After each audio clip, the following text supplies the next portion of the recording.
সাবেক প্রধানমন্ত্রী শেখ হাসিনা তিনি এখন ভারতে রয়েছেন রাষ্ট্রীয় মেহমান হিসেবে। সেখানে বসে যা কিছু করছেন, যা কিছু বলছেন, প্রায় সব কিছুতেই বাংলাদেশ তোলপাড় হয়ে যাচ্ছে। তিনি টেলিফোনে কারোর সঙ্গে কথা বলছেন, সেটা আবার তার যারা লোকজন রয়েছে তারা ভাইরাল করে দিচ্ছে। তিনি বিদেশে বিভিন্ন যে আওয়ামী লীগের অঙ্গ সংগঠন রয়েছে বা সংগঠন রয়েছে তাদের সঙ্গে ভার্চুয়ালি অডিও সেই বৈঠক করছেন, সেগুলো বাংলাদেশকে তোলপাড় করে দিচ্ছে। তিনি বাংলাদেশকে ঢুকতে চাচ্ছেন, তারপরে তিনি প্রতিশোধ নিতে চাচ্ছেন, তারপর তিনি নসিহত করছেন, সাজেশন দিচ্ছেন। ডক্টর মোহাম্মদ ইউনূসের পিছনে আগে যেভাবে লিখেছিলেন ওভাবে লেগে আছেন। এই কাজগুলো তিনি অবিরত করে যাচ্ছেন। এবং সর্বশেষ তিনি ছাত্রদের উদ্দেশ্যে যে ভাষণ দিচ্ছিলেন ওটাকে প্রতিহত করার জন্য যখন থ্রেট দেয়া হলো যে ৩২ নম্বর বুলডোজার দিয়ে ভেঙে ফেলা হবে, তো বোঝার চেষ্টা করুন যে একদিকে বুলডোজার দিয়ে ভাঙছে এবং নিঃসন্দেহে ওই যে বুলডোজার দিয়ে যে ভাঙছে সেই ছবি তিনি দেখছিলেন এবং শব্দ তিনি শুনছিলেন। এর কারণ হলো যারা যারা এই কাজ করছিলেন তার মধ্যে তার যে এজেন্ট ছিল না কথা বলা যায় না, কিন্তু একদিকে তার যে অস্তিত্ব, তার পৈতৃক বাড়ি, তার গর্ভের ধন, তার যাকে বলা হয় আইডেন্টিটি, তার পলিটিক্যাল যাকে বলা হয় মূলধন, রাজনৈতিক মূলধন, তো এটা যখন তছনছ হচ্ছিল তখনও তার কণ্ঠ ছিল দৃঢ়। তিনি ছিলেন অবিচল, তিনি ছিলেন প্রতিহিংসা পরায়ণ এবং তিনি ছিলেন যাকে বলা হয় আগামী দিনে আরও বড় কিছু করার স্বপ্নে বিভোর, এবং সেইভাবে তিনি প্রায় ৪৫ মিনিট বক্তব্য দিয়ে গেছেন। তো এখন এটা দ্বারা আসলে কি বোঝায়? এটা দ্বারা ভবিষ্যতের যে আওয়ামী লীগের পরিণতি এটি কি ইন্ডিকেট করে? অনেকে নীতি কথা আমরা বলছি যে শেখ হাসিনা নিজে পালিয়ে গেছেন, তার আত্মীয় স্বজনদেরকে তিনি নিরাপদে নিয়ে গেছেন, আর টাকা পয়সা তো অনেক আগেই তিনি নিয়ে গেছেন। আমরা বলার চেষ্টা করছি আওয়ামী লীগের যারা কেন্দ্রীয় নেতা তারা ১৯৭১ সনে যেভাবে দেশ ছেড়ে কলকাতাতে নিরাপদ আশ্রয় নিয়েছেন, এখন কলকাতার বাইরে তারা লন্ডনে, আমেরিকা, ইউরোপ, কানাডা সব জায়গাতেই বিত্ত এবং বৈভবের বিশাল পাহাড় গড়ে তুলে তারপর ওখানে থেকে এদেশের যারা নিরীহ আওয়ামী লীগার কেবলই মাত্র নৌকা করে বঙ্গবন্ধুকে ভালোবাসে তাদের জীবনকে বুলডোজারের তলে ফেলে দিয়েছেন, তাদের জীবনকে হাতুড়ির নিচে ফেলে দিয়েছেন, আর ওখানে বসে বসে একটার পর একটা অনার সৃষ্টি তৈরি করছেন। এটা আওয়ামী লীগ যারা প্রতিপক্ষ তারা বলে শেখ হাসিনাকে নৈতিকভাবে দুর্বল করার চেষ্টা করছেন আর আওয়ামী লীগের মধ্যে বিভেদ তৈরি করার চেষ্টা করছেন। কিন্তু আপনি যদি খোঁজ নিয়ে জানেন তাহলে দেখতে পাবেন যারা বিদেশে আছেন আজ পর্যন্ত গত ৭ মাসে একটা সিঙ্গেল লোক শেখ হাসিনাকে গালি দেয়নি। যেভাবে হাওয়া ভবনকে নিয়ে বহু প্রচার প্রপাগান্ডা করার পরেও বিএনপির কোনো নেতা তারেক রহমান সাহেবকে গালি দেননি, একইভাবে আওয়ামী লীগের কোনো লোক এত কিছু করার পরে অনুশোচনা তো দূরের কথা, এই যে বাড়িঘর ভেঙে যাচ্ছে, সমস্ত কিছু হয়ে যাচ্ছে, কিন্তু শেখ হাসিনাকে গালি দিয়েছে, শেখ হেলালকে গালি দিয়েছে, শেখ সেলিমকে গালি দিয়েছে, এরকম কোনো অডিও ফুটেজ বা ভিডিও ফুটেজ দেখাতে পারবেন না। এর অর্থ এটাকে তারা মেনে নিয়েছেন। যেমন যে বাড়িগুলো ভাঙা হয়েছে সেই বাড়িগুলো প্রায় সবই গত ১৫ বছরে তৈরি হয়েছে। তো তারা মনে করছে যে এগুলো তো আসলে আওয়ামী লীগের কারণেই আমাদের এই বাড়িগুলো হয়েছে। সেটা নাটোরের এক সংসদ সদস্যের বাড়ি, শিমুলের বাড়ি, অথবা শাহরিয়ার আলমের বাড়ি, অথবা তোফায়েল সাহেবের বাড়ি, হোয়াট এভার মেবি। ১৫ বছর বা ২০ বছরের পুরনো বাড়ি খুব অল্প আছে, বেশিরভাগই আধুনিক বাড়ি, এগুলো তৈরি হয়েছে ২০০৯ সনের পরে। কাজেই তারা মনে করছে যে ঠিক আছে, আমি ১০০ কোটি টাকা রোজগার করেছি, ৫ কোটি টাকা দিয়ে একটা বাড়ি করেছি, বাকি খরচ করেছি ৫০ কোটি টাকা, আমার কাছে তো এখনও ৫০ কোটি টাকা আছে, কাজেই ভাবুক না বাড়ি, বিনিময়ে আবার নেত্রী আসুক, নেত্রী এসে আবার আমাদেরকে ক্ষমতা নিয়ে যাক। এর কারণ হলো সেই 111 থেকে শুরু করে এ পর্যন্ত দলকে এই পর্যায়ে নিয়ে আসার জন্য মূলত ভালো বলেন মন্দ বলেন একক কর্তৃত্ব বা কৃতিত্ব শেখ হাসিনার। ভারতের সঙ্গে বন্ধন করা, সেনাবাহিনীর সঙ্গে একাগারের সময় সমঝোতা করা, তারপরে খুব দ্রুত সিদ্ধান্ত নিয়ে ইলেকশনে আসা 2008 সনে, এই জিনিসগুলো শেখ হাসিনা এককভাবে করেছেন। এবং তিনি আজকের যে বিপদের মধ্যে আছেন, এখানে তিনি অনেকটা নিরাপদ। কিন্তু তিনি যখন 111-এর সময় জেলখানাতে ছিলেন, তখন আমাদের সংসদীয় কমিটির বৈঠকে তিনি বলেছেন যে হতাশা তাকে এমনভাবে গ্রাস করেছিল, তার কাছে মনে হতো আজকেই তার জীবনের শেষ দিন। তো জেলখানাতে বসে শেখ হাসিনার সেই যে আকুতি, সেই আকুতির যে অভিজ্ঞতা, সেই অভিজ্ঞতার কারণে তিনি সবার আগে দুটো জিনিস করেছেন। সেটা হলো দলের নিজের পরিবারের অর্থনৈতিক ভিত্তিটা তিনি মজবুত করেছেন। আমরা 2005 সনে ফরিদপুরের, আমি তখন সদরপুর চরবাহাদুর হোসেন এলাকার মনোনয়ন প্রত্যাশী, আমরা যে কোনো ব্যাপারে একটা অভিযোগ জানানোর জন্য ওনার সাথে দেখা করেছিলাম ধানমন্ডির অফিসে। প্রায় 100 জনের মতো মানে যাকে বলা হয় এলাকার ফরিদপুরের নেতারা ছিলেন সদরপুর চরবাহাদুর হোসেনের। তো তিনি আমাদের সবাইকে বললেন যে আগামীতে আমি যদি ক্ষমতায় আসি, সেই 96-2001 যে ভুল করেছি সে ভুল করবো না, ব্যবসা বাণিজ্য ওপেন করে দেবো, তোমরা রাজনৈতিক ক্ষমতা যে যাই পাও না কেন কিন্তু অবাধে ব্যবসা করে তোমরা সবাই কোটিপতি হতে পারবে, সেই ব্যবস্থা আমি করব, সেই ভুল আমি আর করব না, যেন দলের বিপদের সময় তোমাদের হাতে টাকা থাকে। আমি বিএনপির কাছ থেকে এই জিনিসটা শিখেছি। এই সময়টাতে তিনি আমাদেরকে এই কথা বলেছেন। এবং আবার যখন 2009 সনে পার্লামেন্টারি কমিটির বৈঠকে, প্রথম বৈঠকে তিনি বলেছিলেন যে আমি যে বেঁচে আছি এটা আমার স্বপ্নের বাইরে, আমি স্বপ্নেও দেখিনি, আমার কাছে প্রতি মুহূর্তে মনে হতো আমি মরে যাচ্ছি, আমি ধ্বংস হয়ে যাচ্ছি।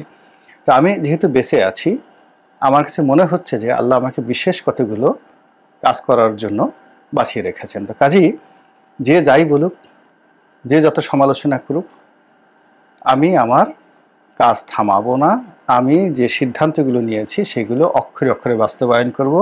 এই কথাগুলো 2009 সনের জানুয়ারি মাসের যে প্রথম সংসদীয় কমিটির বৈঠক হলো, পার্লামেন্টারি কমিটির বৈঠক, তিনি এই ক্লোজ ডোর বৈঠকে, যেখানে কেউ থাকে না, সরকারের কোনো কর্মকর্তা থাকে না, শুধুমাত্র এমপিরা থাকেন, এমনকি পার্লামেন্টের কোনো ওই গেটম্যানও থাকে না, শুধুমাত্র এমপিরা থাকেন। তো সেই বৈঠকে তার সেই দৃঢ়তা ছিল। এখন দেখুন 2025 সনে এসে তিনি একই কথা বলছেন যে আমার তো মরে যাওয়ার কথা, যদি গণভবনে আন্দোলনকারীরা ঢুকতো তাহলে আমাকে মেরে ফেলতো। তা আমাকে আল্লাহ বাঁচিয়েছেন, কেউ না। তিনি কাউকে ধন্যবাদ দিচ্ছেন না, বা কোনো সরকারি কর্মকর্তা বা বাহিনী তাকে রক্ষা করেছে, বা কোনো ভারত তাকে রক্ষা করেছে, কিচ্ছু না। তিনি সোজাসুজি বলছেন যে আমি প্রাণে রক্ষা পেয়েছি, আল্লাহ আমাকে বাঁচিয়েছেন, কাজেই আল্লাহ আমাকে যে হায়াতটা দিয়েছেন নির্দিষ্ট কিছু কর্ম করার জন্য, এবং সেই কাজগুলো আমি করব। ফলে কি হলো দেখুন, সবাই হতাশার সাগরে ডুবছে, কেউ কাঁদছে, আর সে তখন হিন্দি গান বাজাচ্ছে, এবং আমরা সে শুনতে পাচ্ছি তু সিজ বড়ি হ্যাঁ মাস্ত মাস্ত। তো তিনি সেই হিন্দি গান শুনছেন, রং তামাশা করছেন, হাসি ঠাট্টা করছেন, নেতাকর্মীদেরকে উদ্বুদ্ধ করছেন। এবং এখন এই যে ভাঙচুরের পরে অনেক নেতাই, অনেক কর্মী তার সাথে কথা বলছেন, এবং এখন তিনি এত অ্যাভেলেবল যে বাংলাদেশের যে কোনো একজন ইউটিউবার যদি চায় তার একটা সাক্ষাৎকার প্রচার করার জন্য, তিনি ফোন করলে সেখানে অ্যাটেন্ড করবেন, দেশের বাইরে অ্যাটেন্ড করবেন, যে কোনো ফেসবুকারের সাথে তিনি আড্ডা দিবেন। তো এইভাবে তিনি নিজেকে উন্মুক্ত করে দিয়েছেন। ফলে নেতাকর্মী যারা দেশের ভিতরে বাইরে রয়েছে প্রতি মুহূর্তে তাকে টেলিফোন করার সঙ্গে সঙ্গে পেয়ে যাচ্ছে, এবং সে আগের থেকে ঘুমাতো না। বাংলাদেশে যখন ছিল, ওবায়দুল কাদেরের সেই কথা মনে আছে যে তার নেত্রী ঘুমায় না। তো তিনি অনেক আগের থেকে 2-3 ঘন্টার বেশি ঘুমান না।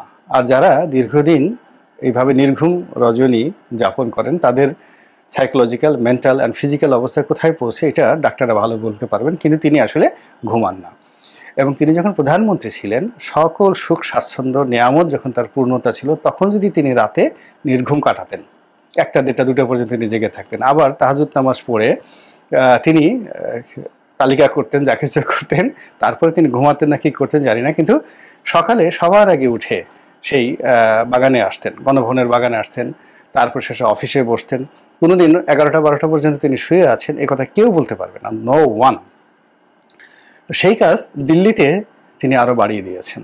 এখন বোধহয় আগে যদি 3 ঘন্টা ঘুমাতেন, এখন 2 ঘন্টা ঘুমান কিনা সন্দেহ। 3-4 দিন পরে হয়তো ঘুমান, বাকি সময়টা তিনি একেবারে দেশ বিদেশে সবসময় সবার জন্য উন্মুক্ত থাকেন।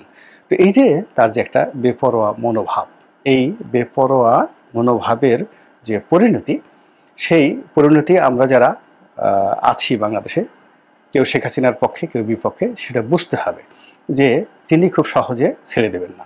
2 নম্বর হলো যে মানুষ যখন হতাশ হয়ে পড়ে তখন তার চেহারা ছুড়েতে আপনি দেখবেন যে কালিমা লিপ্ত হয়, তারপরে তার কণ্ঠ ভেঙে যায়, সে কাঁদে, তার হাত পা কাঁপে, থরথর করে হাত পা কাঁপে। কিন্তু উনি যে টেলিফোনে যেভাবে কথাবার্তা বলছেন তাতে মনে হচ্ছে তার বয়স আরও 20 বছর কমে গেছে, তার ভিতরে তারুণ্য বেড়ে গেছে, এবং তিনি যে কর্মগুলো অতীতে করতেন সেই কর্মগুলো করার জন্য তার হাত এখন নিষ্ফিস করছে। 80-র দশকে যারা ঢাকা বিশ্ববিদ্যালয় ছাত্রলীগের ক্যাডার ছিলেন, মানে অস্ত্র চালাতেন, তাদের মুখে শোনা যে প্রতিপক্ষের সাথে লড়াই করার জন্য তিনি অনেক সময় গুলি কিনে দিয়েছেন, ডাইরেক্ট যে এত রাউন্ড গুলি কিনে দিয়েছেন, নিজের হাতে টাকা দিয়েছেন। অনেকে তো বলে এই যে শেরাটনের সামনে যে নানক সাহেব বা আজম সাহেবদেরকে যে দায়ী করা হয় বিআরটিসি দোতলা বাসে গান পাউডার দিয়ে আগুন লাগানোর, এটা তার সরাসরি নির্দেশে। এখন এই যে তিনি যে সকল গুমের ঘটনা, ইলিয়াস আলী থেকে শুরু করে অন্য যে সকল গুম হয়েছে, তো প্রায় সব জিনিসই তিনি নিজে ডাইরেক্টলি হ্যান্ডেল করেছেন, অর্থাৎ যে করেছে তার সাথে তিনি নিজে কথা বলেছেন, কোনো ভায়া মিডিয়া নেই। সে যেই করুক না কেন, যেমন ধরুন একজন মেজর যদি কোনো একটা কাজ করে থাকেন র্যাবের, তাহলে মেজরের সাথে শেখ হাসিনার ডাইরেক্ট যোগাযোগ ছিল, তিনি র্যাবের ডিজির মাধ্যমে বেনজিরের মাধ্যমে কোনো কাজ করাননি। আবার বেনজিরকে যেটা বলেছেন ওটা ডাইরেক্ট বেনজিরকে বলেছেন। কিন্তু ওসি প্রদীপকে যদি তার দরকার হতো, সরাসরি প্রদীপকে তিনি সেই কর্ম করতেন। তো একইভাবে এই কাজ করে তিনি আওয়ামী লীগকে সামলিয়েছেন, এরশাদকে সামলিয়েছেন, ফ্রিডম পার্টিকে সামলিয়েছেন, জামাত শিবিরকে সামাল দিয়েছেন, রাষ্ট্র ক্ষমতা 15 বছর বৈধ অবৈধ অনিয়ম যা কিছু হোক না কেন তিনি চালিয়েছেন। এই বুদ্ধি দিয়ে তিনি ভারতকে নাকানি চুবানি খেয়েছেন, আবার এখন সে ভারতের মেহমান হিসেবে ভারতে আছেন। চীনকে নাকানি চুবানি খেয়েছেন, আমেরিকাকে নাকানি চুবানি খেয়েছেন। আবার এখন যে ট্রাম্প প্রশাসন, তারা এসে প্রচার করেছে যে ডিপ স্টেট, যে তাদের একটা প্রকল্প আছে, সেই প্রকল্পের মাধ্যমে বিলিয়ন বিলিয়ন ডলার খরচ করে বিভিন্ন দেশে যে সরকার পরিবর্তন হয়েছে, সেই সরকার পরিবর্তনের মধ্যে বাংলাদেশের নামও অন্তর্ভুক্ত হয়ে গেছে। যে 2018 সাল থেকে সরকার এই বাংলাদেশ শেখ হাসিনার বিরুদ্ধে চক্রান্ত করে তারপর এই সরকার পতন ঘটিয়েছে। কাজেই শেখ হাসিনার এই যে মানসিক যে স্ট্রেংথ, সে এখনো মনে করছে যে জনগণ তাকে ভালোবাসে, জনগণ বিক্ষুব্ধ নয়, এবং সে আবার বাংলাদেশে আসলে লোকজন তাকে বরণ করে নেবে, এবং she could do better then anybody. এই যে তার যে মানসিক অবস্থা, এটা তাকে একেবারে তার উপর বুলডোজার চালিয়ে না দেওয়া পর্যন্ত এটি থামবে না, কোনো অবস্থায় থামবে না, সেটি চলতে থাকবে। কাজেই যতক্ষণ পর্যন্ত শেখ হাসিনা আছে ততক্ষণ পর্যন্ত আওয়ামী লীগের এই যে বৈশিষ্ট্য চরিত্র, এটি এক চুলও এটা বন্ধ হবে না। অতি সম্প্রতি নিজুম মজুমদার নামে একজন আলোচিত আওয়ামী লীগ নেতা আছেন, তাকে অনেক অনেক কথা বলেন, কিন্তু তিনি আওয়ামী লীগ করেন, খুব স্ট্রংলি আওয়ামী লীগ করেন। তো তিনি একটি স্ট্যাটাস দিয়েছেন, দেখলাম যে সেই স্ট্যাটাসে তিনি বলার চেষ্টা করেছেন যে শেখ হাসিনা যদি হিমালয় পর্বত হয় তার তুলনায় তিনি একটি তেলাপোকা। এই কারণে বলেছেন যে তিনি হয়তো এই সময়টিতে তার সাথে কথা বলেছেন এবং তাকে পরামর্শ দিয়েছেন যে আমেরিকার দাবি মেনে নেন, এটা করেন, এটা করেন, ইত্যাদি ইত্যাদি, এইভাবে তো আসলে শেষ হয়ে যাব। তো তার প্রেক্ষিতে শেখ হাসিনা যে দৃঢ়তা দেখিয়েছে, যে কথাগুলো বলেছে, সেই কথা শুনে নিঝুম মজুমদার তিনি অনেকটা ঝিম মেরে গিয়েছেন। তো বুঝতে হবে যে, এবং সেটা তিনি আবার স্ট্যাটাস দিয়ে জানিয়েছেন। কাজেই এখন যারা শেখ হাসিনাকে বিরোধিতা করতে চান, তার বিরুদ্ধে যে সকল অভিযান চলছে, অপারেশন ডেভিল হান্ট থেকে শুরু করে সেই যাকে বলা হয় 32 নম্বরের মসজিদ নির্মাণ, মন্দির নির্মাণ, অন্যান্য বাড়িঘর ভাঙা, তার সঙ্গে সঙ্গে সবাইকে বুঝতে হবে যে কোন জায়গাটাতে আঘাত করতে হবে। ব্রিটিশরা নেপোলিয়ন বোনাপার্টকে, ফ্রান্সকে তারা লক্ষ্য করে, মানে ফ্রেঞ্চ আর্মিকে বা ফ্রান্সকে কখনোই ব্রিটিশরা লক্ষ্যবস্তু করেনি। তারা সবসময় নেপোলিয়ন বোনাপার্টকে লক্ষ্যবস্তু করেছে, এবং নেপোলিয়ন বোনাপার্টকে বেশ কয়েকবার তারা আটকে রেখেছে, এবং তিনি সেখান থেকে একবার বের হয়ে আবার তিনি সেই পুরো ফ্রান্সের যাকে বলা হয় কর্তৃত্ব নিয়েছিলেন। আবার তার বিরুদ্ধে যুদ্ধ করতে হয়েছে এবং সর্বশেষ যুদ্ধ যেটা ওয়াটারলু যুদ্ধ, সেই যুদ্ধে পরাজিত হয়ে তাকে এমন জায়গাতে নিয়ে যাওয়া হয়েছিল সেন্ট হেলেনা দ্বীপে, যেখান থেকে তিনি আর কোনো অবস্থাতে ফিরে আসার সুযোগ পাননি। তো কাজেই শেখ হাসিনা যেখানে আছে, আপনি যদি নেপোলিয়নের জীবন থেকে নেন এবং ব্রিটিশদের আচরণ দেখেন, তাহলে আপনাকে বুঝতে হবে যে বাংলাদেশের বিরুদ্ধে, তারপরে আওয়ামী লীগের সাধারণ নেতাকর্মীদের বিরুদ্ধে, সেনাবাহিনীর বিরুদ্ধে, পুলিশ বাহিনীর বিরুদ্ধে আমরা যে বিষোদ্গার করছি, এটি দরকার নেই। মূলত এখানে প্রভোগ যে করছে, যদি পারেন তার সঙ্গে প্রতিযোগিতা করেন। আল্লাহ আমাদের সবাইকে হেদায়েত দান করুন এবং হেফাজত করুন। আসসালামু আলাইকুম রহমতুল্লাহি ওয়া বারাকাতুহু।